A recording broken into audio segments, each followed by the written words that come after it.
Akwe na afia alleged case of cybercrime and money laundering. Ya bụ EFCC Enugu branch for Imo Igbo ka achitatịrị ebe a. The second one, the same case.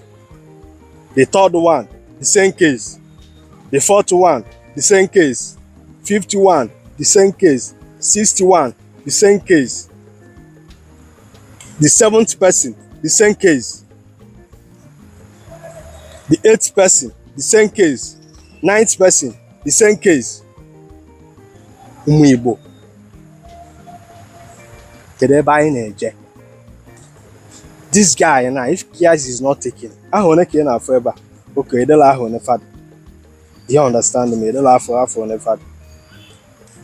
Mana ife a niile akwa ị na-afụ ya afọ ụmụ Igbo and all young guys. Young guys yo. Na ebe ka papa na mama fa nọ.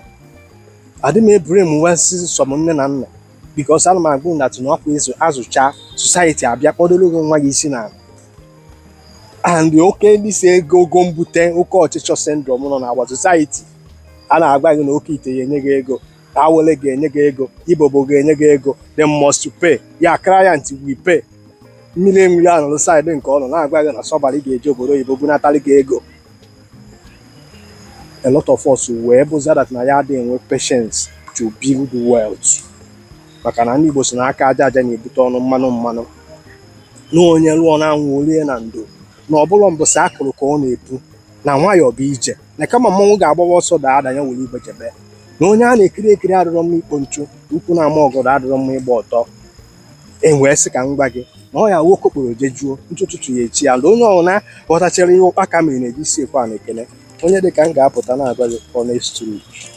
Stay away from criminality, stay away from crime. Onwekwa ego ada bụ uru, agwabugo ndị ya before. Onwere ego nọ n'ụwa ada bụ uru. Also gị gbuo mmadụ wee weta ego. If you invest it properly, that money ya abalị gị uru. Mana amara that nation change go and you must pay for it in one way or the other. Maka na ndị Igbo si that na onye ọbụla riri amụ ebiri ji bi ụgwọ. Do you understand me? Onye ọbụla tara amụ ebiri ji bi ụgwọ. Na ọbụkpụrụ onye ọbụla kụrụ n'ụwa ka ọ ga-aghọrọ. Do you get my point now? So ụmụazị a kịta na-efu kịta ndị EFCC ji na ọ bụ kịta na-agbapụtara ọfa EFCC wee jidefe. O nwere ike before ọfa apụta na this journey their youthful age adịgo wasted. O nwere ike arapụzi ihe o bidozie na-asọpụgharị ọ yalazi ama ebe ọ ga-ebido. Do you understand me? Ọ yala ama ebe ọ ga-ebido, confusion na-eju ya alụ na ifele ma that is the process ọ gabiga n'aka ndị EFCC. The trauma ma detain ma torture ma everything. O nwere ike kịta na before alapụba kịta the youthful age dị fa n'ime fa suppose iji wee gba mbọ apụọ fa n'ime.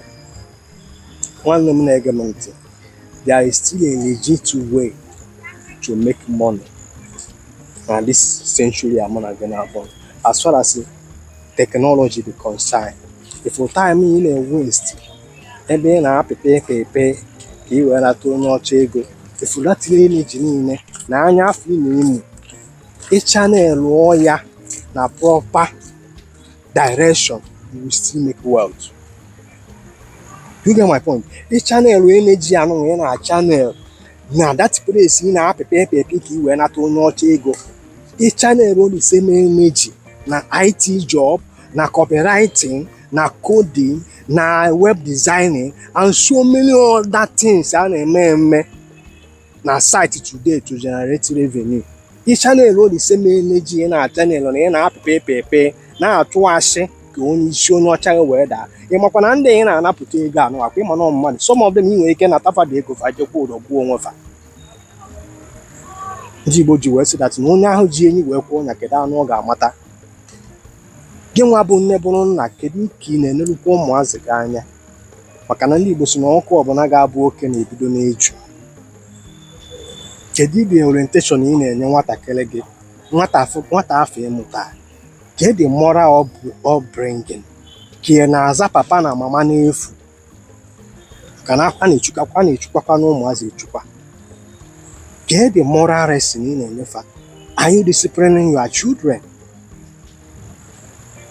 Ị ga-emegodu nke afọ iji wee bụrụ nne bụrụ nna and leave the rest to nature.